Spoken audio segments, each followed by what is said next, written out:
Good morning, everyone. Welcome back to Beyond Breakfast. We are in the middle of Rav Dessler's Emunah.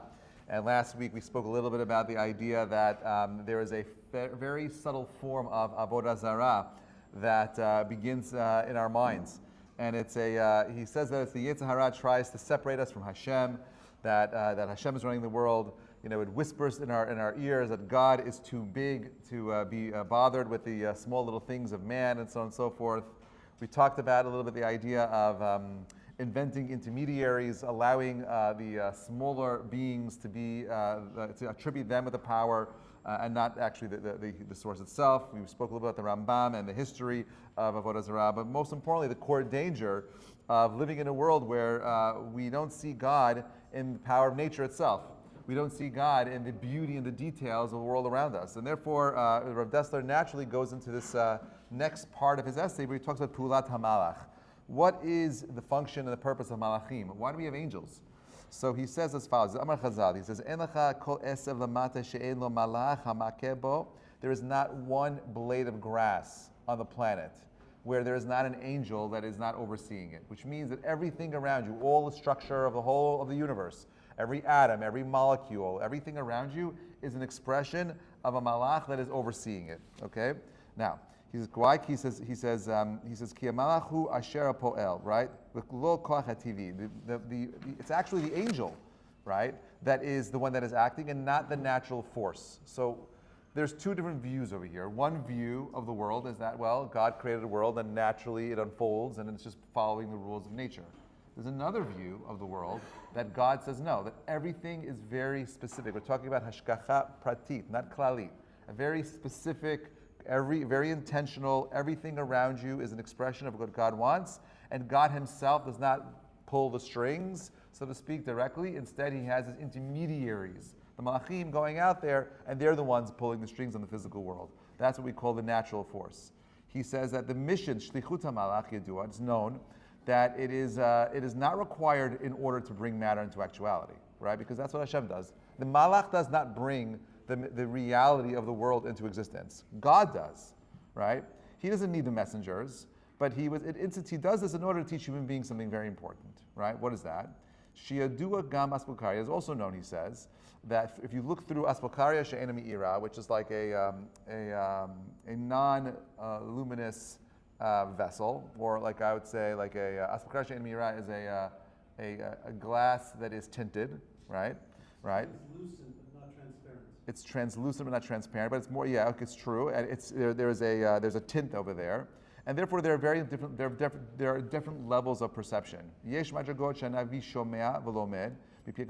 one level where the prophet hears directly from God's holy mouth, and he learns. And there's another level where you don't get it from God, you get it from malach itself. Okay, why? So he says that the Hainu Shamalach Nivra Kidei Lelamed Lahashmiya Lebaalei HaMadriga Shuruyim Lavo B'Dvarim Rak Imo.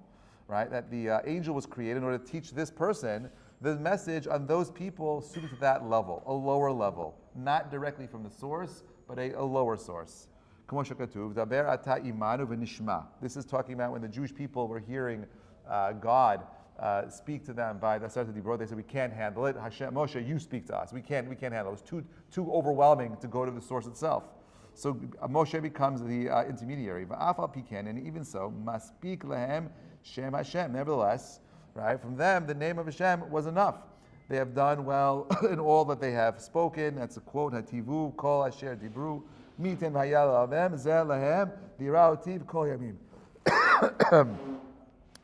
With that in his heart of theirs, right? Well, if they fear me all the days. The whole purpose of God creating a world is for you to have a relationship with him.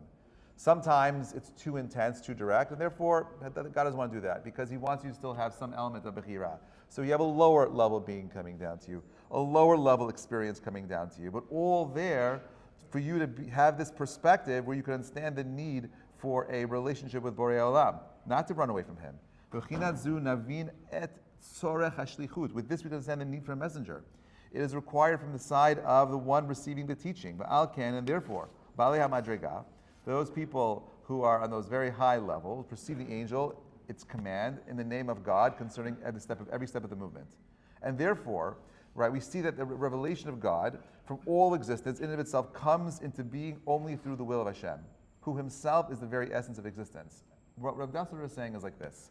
There's two ways for us to go ahead and relate to the universe around you. One is that every single molecule is in place by nature. But in reality, he says, all of nature is an expression of Hashem's Ratzon, which means if you're sitting here right now, you're sitting here because Hashem is willing you into existence. He's willing you into existence means he is willing every single cell in your body into existence.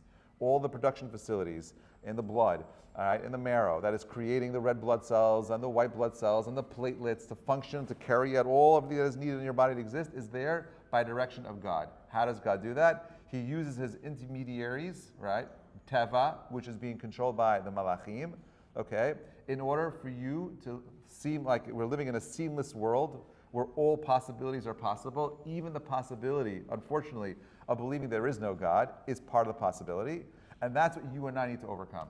Emunah is working through the mitziyut that we are in. Are we living in a world of klali, tevi, or are we living in a world where literally you see God is everything always unfolding in front of you? God is what's unfolding everything in front of you. You lose yourself, right, and see it's the smaller things. People go to segulot. People do all kinds. You go to the rabbi. Let's go to the makubal, and he's going to give you a bracha. While of course it's nice to get a bracha, but if you forget the idea that everything is coming from Borei Olam, you are missing out on one of the most important parts of this world. The most important thing that you and I have in this world is developing a relationship with Borei Olam directly to Hashem. The goal isn't the malach. The goal isn't the nature itself. The goal is Hashem ba'atzmo and nothing else. And Bezrat Hashem, we'll talk a little bit tomorrow about the Pulat Hashem and stating how God forces nature to have independence and existence all at the same time. But I just want to end with following. I know I'm supposed to, today's Monday and we do market movers on Monday. I just want to say a couple of things about the markets. So it's the first Monday of 2026. And I get calls about this all the time. What should we do? First of all, I really believe that everyone should have some money. I'm not a financial advisor, obviously. Never listen to anyone that you listen to on the internet. They're always wrong. But the way I understand it is like this, right? When Donald Trump says something about the markets, you pay attention. So in December 1st of 2025, quantitative tightening stopped, right?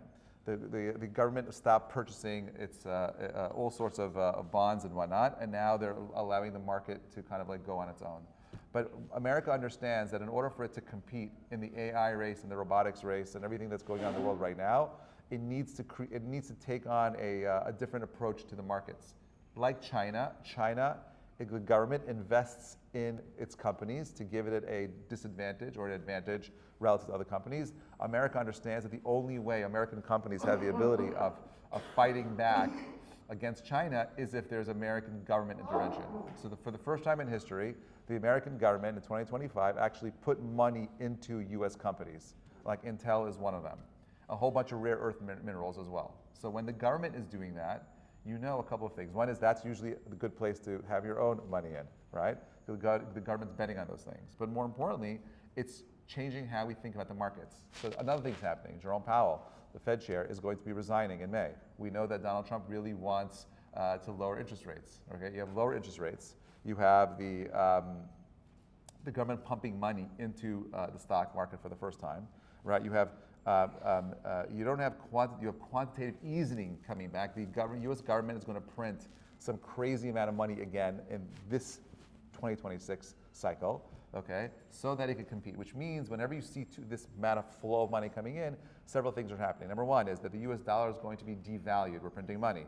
And in order for the markets to kind of maintain the value, market prices will go up, the dollar will go down. So you have your money in cash, that's NG, no good. Right? You want to have your money in something like a commodity or a stock to help protect yourself against the deflation that is happening with your currency. But more importantly, I see a perfect economic pickup for the market because you have the government talking about getting rid of taxes, lowering taxes, money coming back to big companies so they could reinvest again, lowering of money itself, the government pumping money into the market itself, which means the market has no choice but to go up. You figure out where you want to put your money in, but certainly don't leave your money in dollars. If you want to find the S&P 500, you want to buy the spider, you want to buy something else, buy something, just don't leave it, your money behind. It's going to, Bezrat Hashem, be a fascinating financial year for all of us. Have a great day, everybody.